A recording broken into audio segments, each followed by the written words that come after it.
whatever the compulsion of any Jew is, it doesn't transcend the halakha. A Jew is commanded to live in Israel. And what bothers me is the selective kind of quoting. A quote from a Ramban about birds, but not a quote from the Ramban about the fact that there is an obligation upon each and every Jew to live in the land of Israel, an obligation from the Torah. So of course there is an obligation. Now if you ask me, but what about those Jews who violate the law? And that's what they're doing. They are violating the law. The state of Israel was created by God's hand. And the state of Israel will exist with or without the American Jew. But the American Jew will not exist without the state of Israel.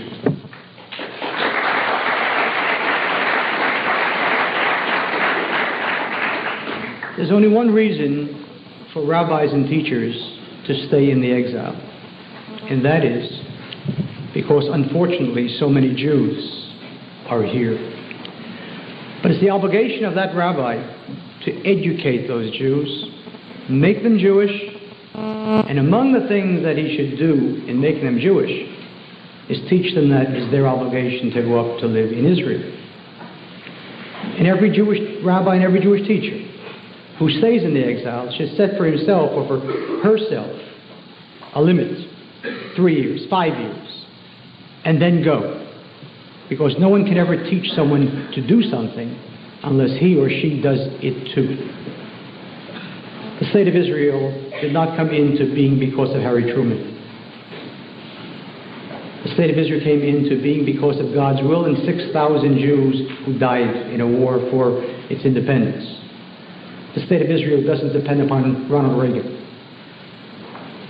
Nothing depends on Ronald Reagan.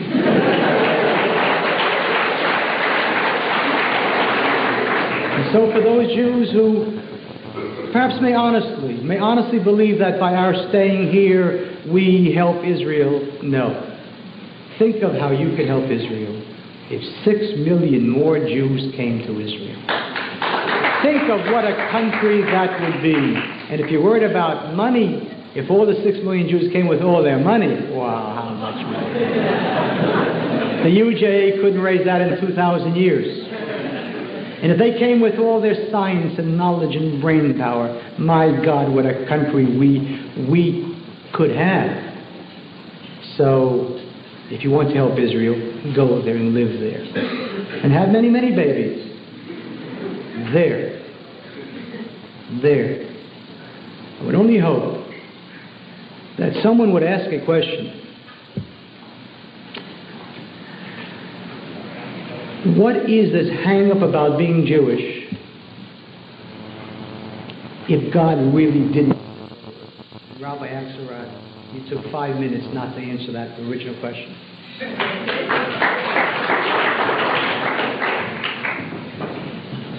Questions, Rabbi Akselrod? Sean.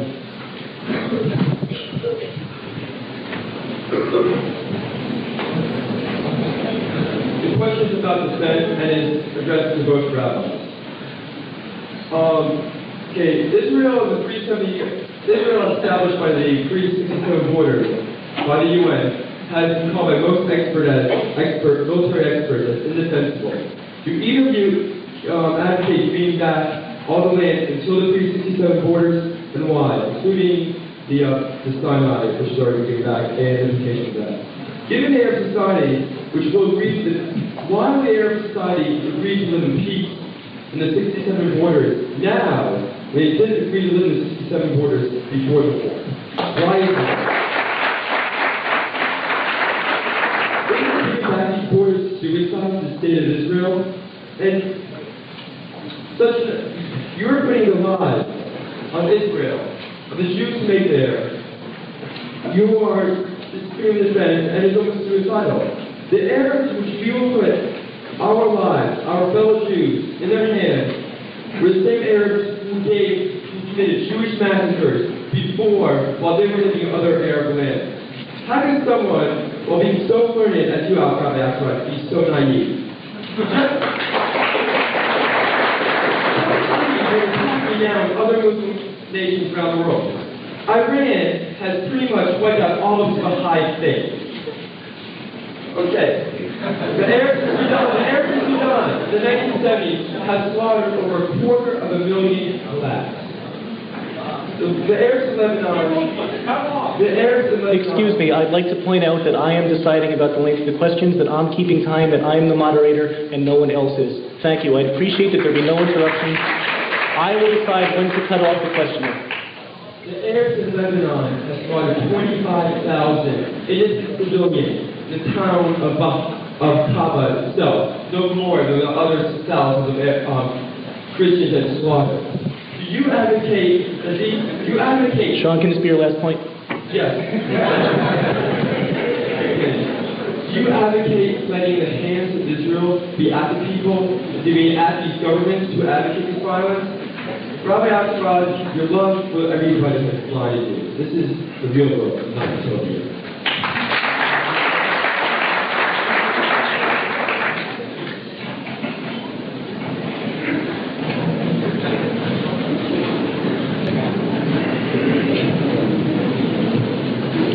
Sean, I think there were too many points there for me to remember them all, but let's give it a shot. About the pre-67 borders being indefensible, it's not true that all military leaders and military experts agree on that. I can give you the names of some great military leaders who don't agree that that's the case. For example, Mati Peled, and for example, Meir Kahane. There are two, among others, who are not so convinced, as you said, that those borders are indefensible. Moreover, I'm not arguing that Israel relinquish the conquered territories of the West Bank unilaterally or fast. Only for the moment I'm advocating that Israel make proclamations and state its intentions very publicly to the Arab states and especially to the Palestinian people, that within the context of peace, we are prepared to relinquish the lands.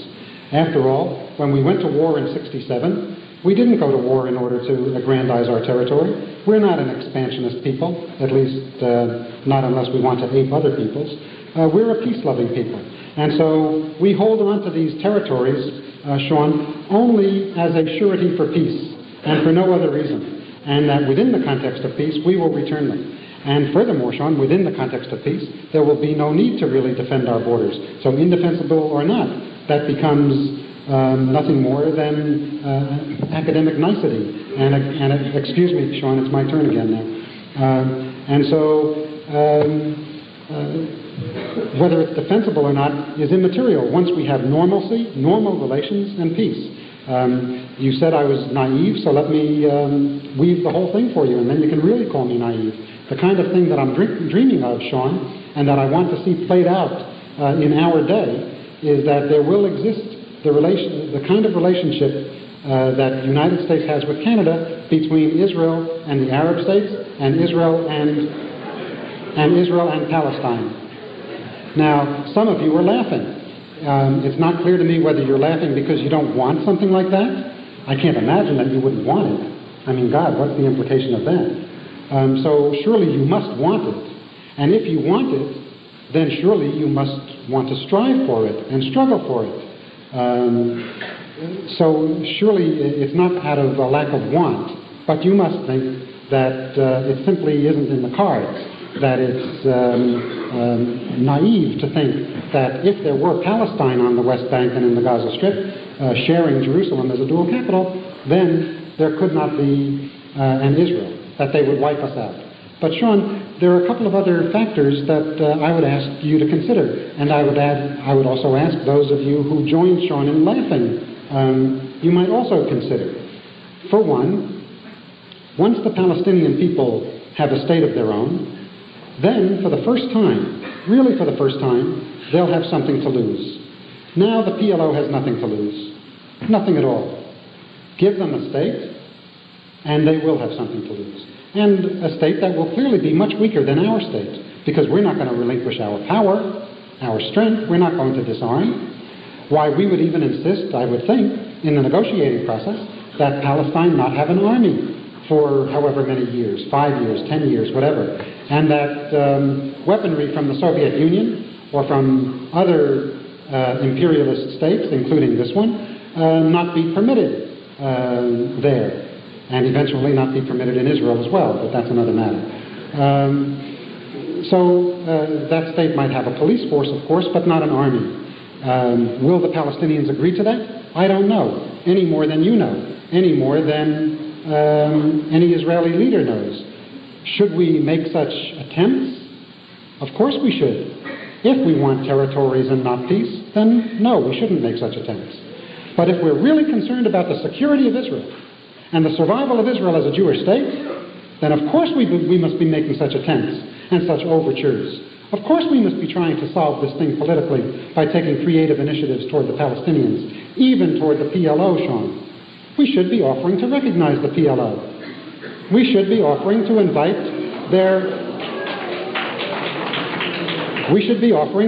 their leaders to Jerusalem to address the Knesset. Not unilaterally, but with the precondition that they renounce terror and recognize us as a Jewish state. But there's also more, Sean, that's going on here. Not only will they then have something to lose for the first time, but they'll be preoccupied with the nuts and bolts of statehood for the first time, which we know will put on their shoulders certain other kinds of responsibilities than they now have. And finally, I would point out to you, Sean, that, and to others who smirk, that if we look around the world, we will easily see many leaders who are now respectable or quasi-respectable, and who are erstwhile terrorists, who were once upon a time terrorists, including in our beloved Israel. But what happens over time? What happens over time, maybe not in all cases, but in a sufficient number of these cases, what happens over time is that once legitimacy is conferred, why then certain other things are set in motion, including responsibility, respectability, and that changes people, and that changes movements, and that even changes terrorist groups. And so now, if I were arguing that we do something of a unilateral or fast nature, then I would understand why some of you laugh or snicker or hiss or boo. But no such thing is being suggested, certainly not by me. What I'm suggesting is the only way for real peace and real normalcy, if that's what we want. We can't have both the territories and that.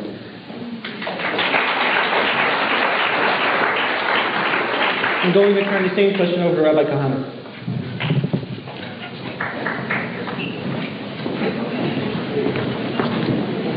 I think that for the sake of truth and accuracy, there are no great generals. There's not one great general that has said what you just told, that the borders of 67 can be supported, defended. Two people's names were mentioned. Meir was never a general. I didn't say he was. You said many great generals, and then you said Peled and Pa'il. So I assume that within that context, he was a general. He wasn't a general. He was a politician and a leftist. Mati Peled was head of the quartermaster corps of Tzahal. An important job, but hardly a great general. He is also today a member of Knesset of the pro-Ashaf PLO party. I think that those of you who heard these words weren't born, or if you were much too young to recall the 3 weeks that preceded the Six-Day War. If you had been alive then, or been old enough to remember that terror, as Jews throughout the world thought, my God, Israel is going under, not another Holocaust. Jews gave money here as if we're going out of style, out of a terrible fear. Another 2.5 million Jews then. Israel struck the first blow, thank God. That's what saved them.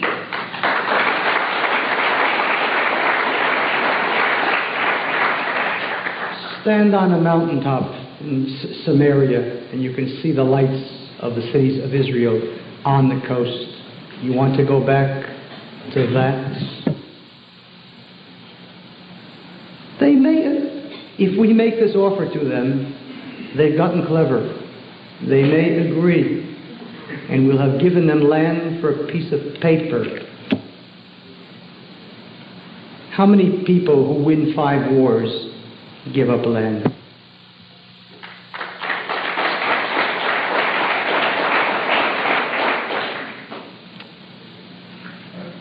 They may become irresponsible people once they get power. That's what they said about Hitler. That's what they said about Hitler. Of course, now he's raving, and he's talking, give him power and he'll become a responsible person. And Germany, too, was bound by a treaty that they could not have an army.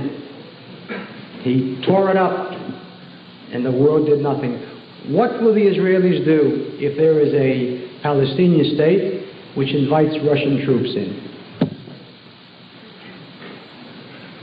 No question that Israel will immediately march in and fight the Russians.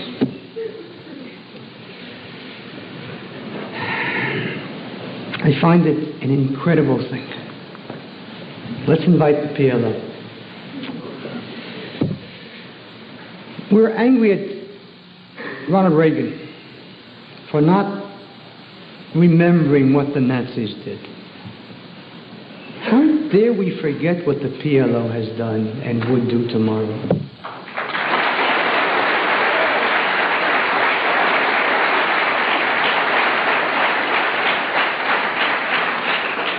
I want peace at least as much as Rabbi Akselrod does, because I don't live in Massachusetts.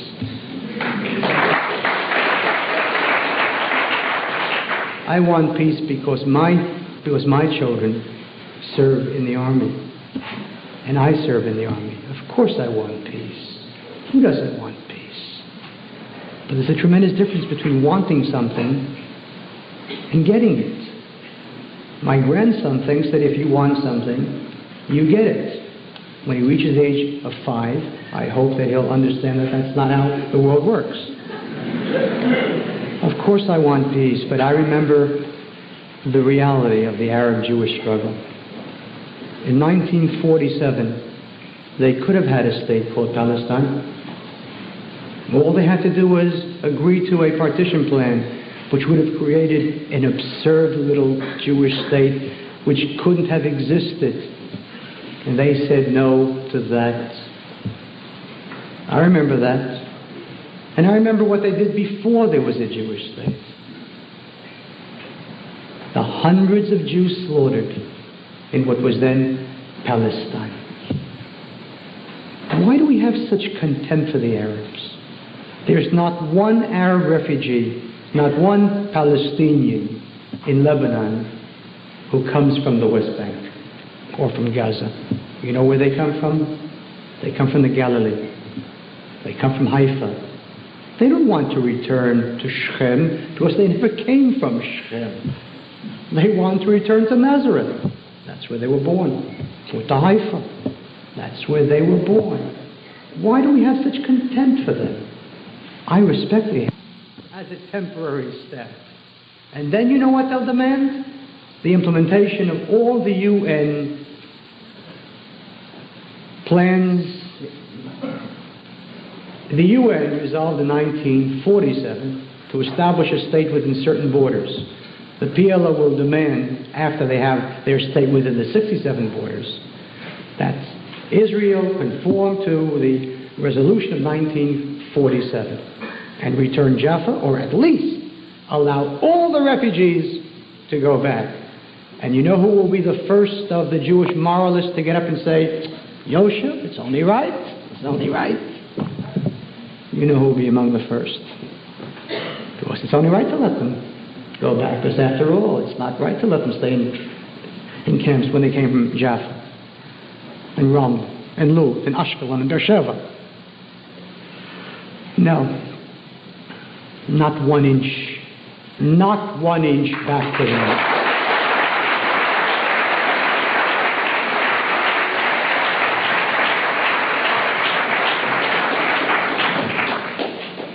It's getting very late, so I'm going to take 2 more questions.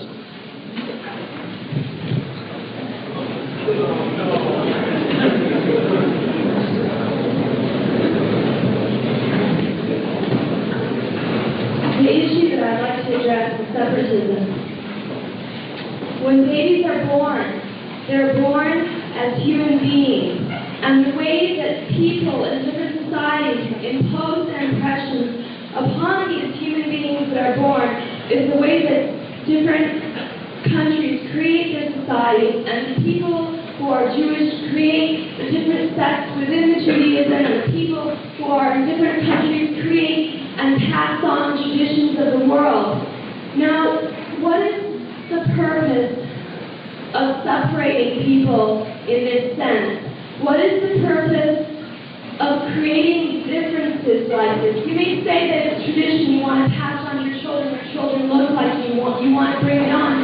But if the bringing on brings on violence, if it brings on making you want to separate yourself from other people because you feel afraid of them, when you're away from other people, those people can't see the way you are. And when you're away from other people, the other people create a bias about you because they do not see the way you are. If the Jewish people are all in Israel, how can people who are not Jewish see what Jewish people are? They're seeing people as there are Jewish people. There are people, just the way that you see it in your mind, there tends to be fabrication built up. When you see people in different countries, how do you imagine people in Africa to be? How do you imagine their cultures to be in that society? Have you ever been there? Have you ever grown up? Can I ask you to please wrap up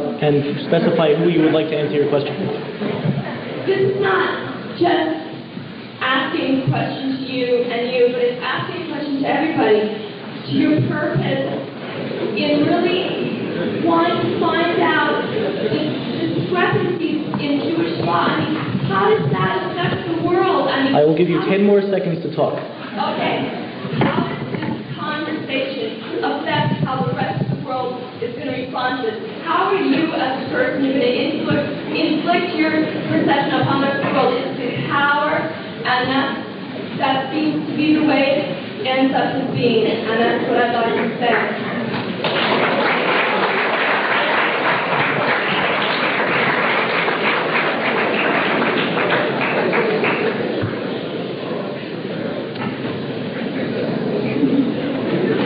I think that there were several parts of that question.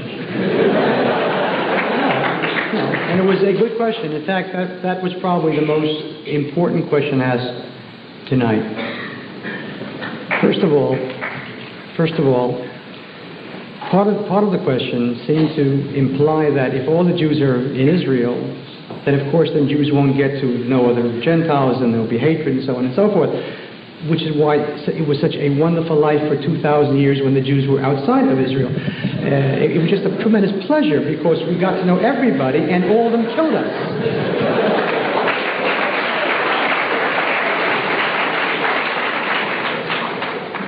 If ever there was a society in which Jews did what you seem to want, it was Germany. The German Jew lived for one thing only, to be as good a German as there ever was. And because he intermingled and intermarried and assimilated, and there was a Jewish foreign minister, Rathenau, in 1922, and because the justice minister was a Jew, it was just, and that's why Hitler never arose. The tragedy of a Jewish people that learns nothing from history and forgets nothing. You have this tremendous hang-up. How will they love us? I'm sick and tired of Jews who run around wanting love. I don't want love, I want respect.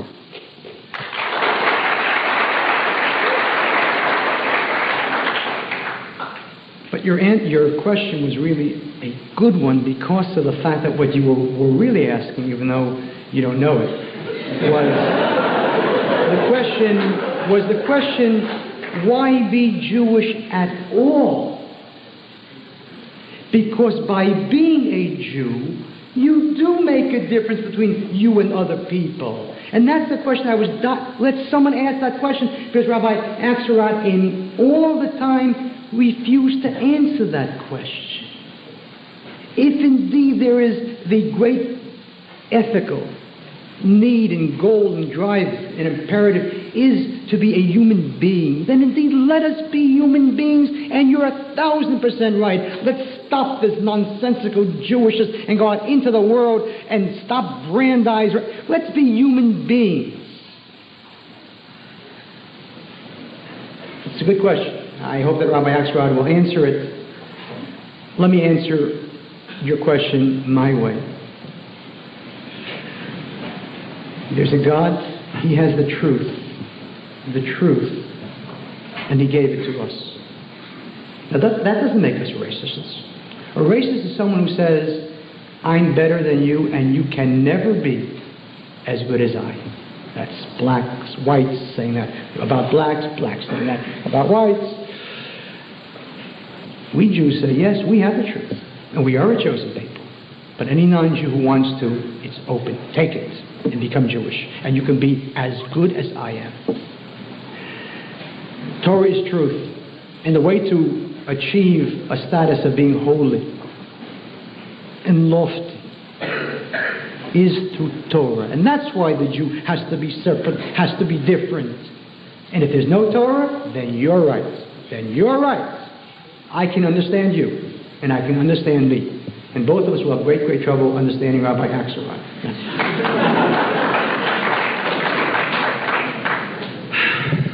I hope that someday they won't break your heart. And I say they, the non-Jews. Because just as the German Jew was shattered, the Polish Jew was never shattered. The Polish Jew always knew that the Gentile was capable of doing exactly what was happening. He lived under no illusions. The German Jew was shattered. How could this be happening? I'm a German. I'm a human being. How can you do this to me? And the German came and said, you're a Jew. If you won't learn Torah, someday you'll learn it the hard way. So someday they'll persecute you as a Jew. At least get the benefits of it. Go to a Jewish school. Don't go to Brand. Go to a Jewish school. Go to a yeshiva. Find out what there is about being Jewish which is special and important, which makes you a Jewish and different and separate, and you can be separate and at the same time respect other people. You can be separate and you can respect other people. But know that first you're a Jew.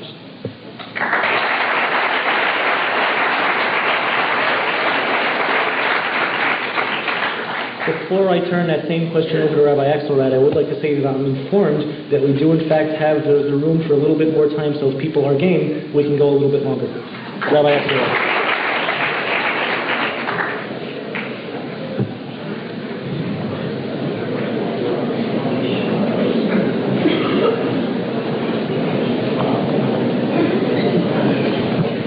Ideally speaking, there doesn't have to be a conflict between being a Jew and being a human. And when Samson Raphael Hirsch told us, be a Yisrael Mensch, that's what Samson Raphael Hirsch was telling us. Be a Jew, be a human. If you set yourself up as a particularist alone and not a universalist, if you hoist the banner of Ahavat Yisrael, neglecting the banner of Ahavat Habriyot, why then of course there's a clash between the two.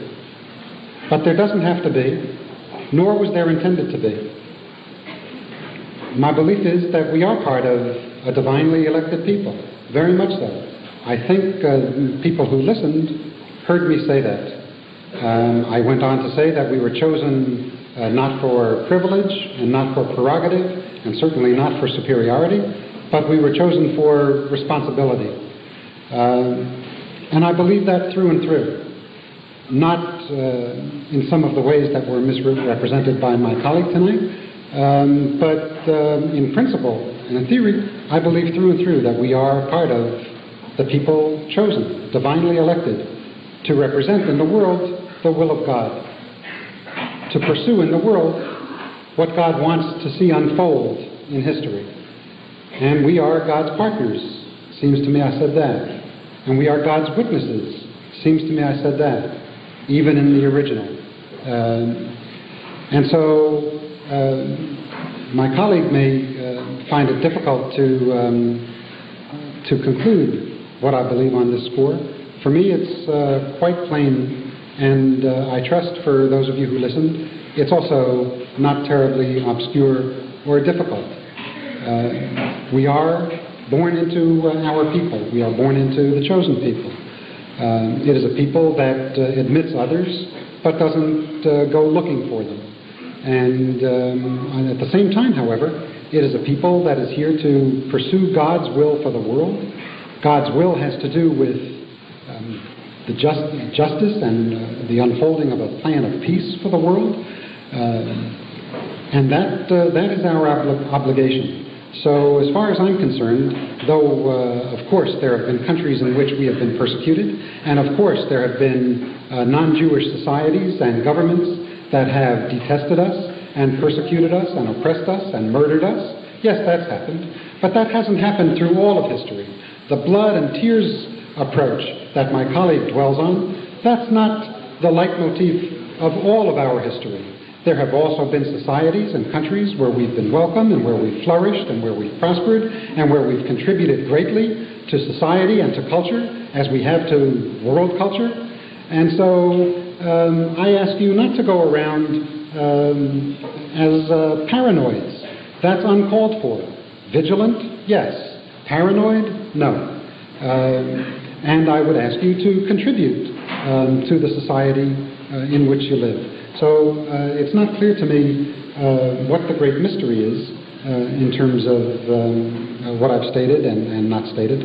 I'm proud, as I hope all of you are, to be Jews, equally proud to be created by God as part of the human family, and our goal is to bring those two into ever closer harmony, which we will do not by rattling sabers and clenching fists and being paranoid.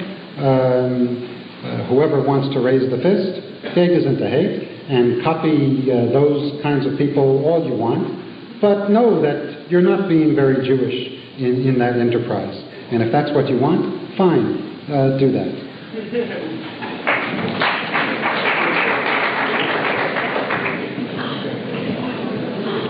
I'd like somebody from one of the far corners. The far corners haven't been well represented. I see a person way in the back sitting with their hand up. It's you. The person in back of you. Right.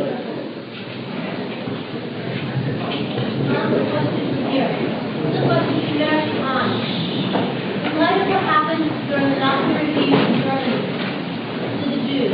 How do you justify keeping Arabs out of Israel? How do you justify turning anger that was presented against the Jews, taking and turning it against the Arabs? It seems to me that you're doing to the Arabs what Hitler did to the Jews. And in this light, how do you dare call yourself a good Jew?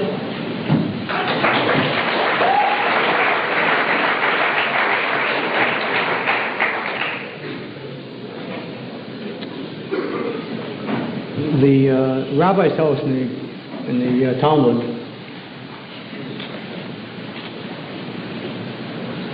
that if one has no knowledge, how can one know how to separate and distinguish and differentiate? How dare you compare what the Nazis did to the Jews with what I'm speaking about? Now let me tell you,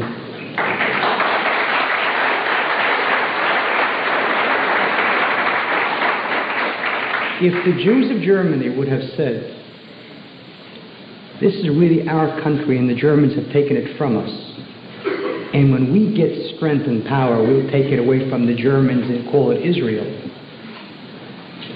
then there's any question.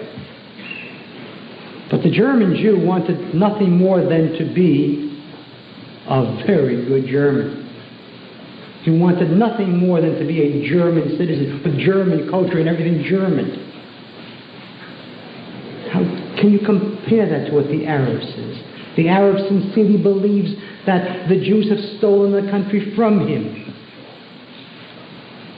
When the Jews began to come in modern times to the land of Israel, which was called Palestine, there was a majority of Arabs there. So of course the Arabs are angry and upset. They believe the country's theirs. Now it's not theirs, but they believe it is.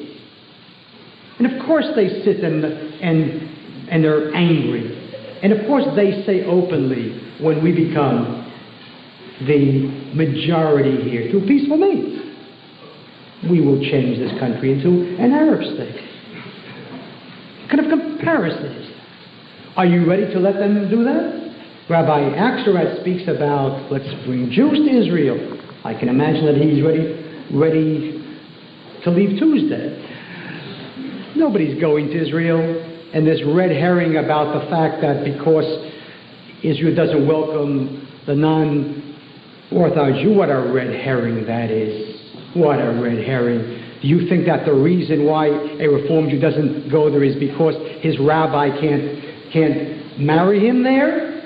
The reason why American Jews don't go to Israel is because life here is good and there's a flesh pot here. That's why they don't go. And if the Reformed Jew wants to change Israel, you're invited, every non-Orthodox Jew here is invited to go to Israel and vote the Orthodox out of office.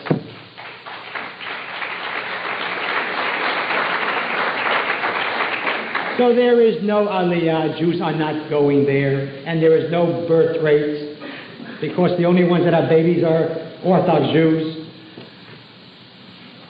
Are you prepared to allow the Arabs, hypothetically, just hypothetically, assuming that they were a majority through peaceful democratic means, are you prepared to let them and put an end to the Jewish state? I would hope that you are not ready to.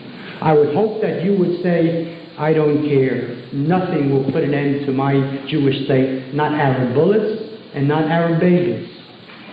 I don't want to kill Arabs, and Arabs will be killed every day in Israel in 5 years when it erupts into a Northern Ireland. 2 months ago, at Mount Scopus campus, Hebrew University, 200 Arabs sang the PLO national anthem.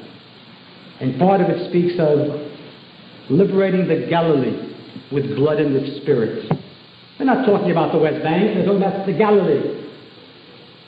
Is that what you want? I want my state, and I want an exchange of populations. 800,000 Jews fled Arab lands beginning in 1948. That was step one. They left behind every penny. Nobody paid them a penny. That was step one. We took in the Jews. Now it's time for step two. We took in the Jews, give them the Arabs, exchange of populations, but I'm better than they are. I'm ready to offer them full compensation.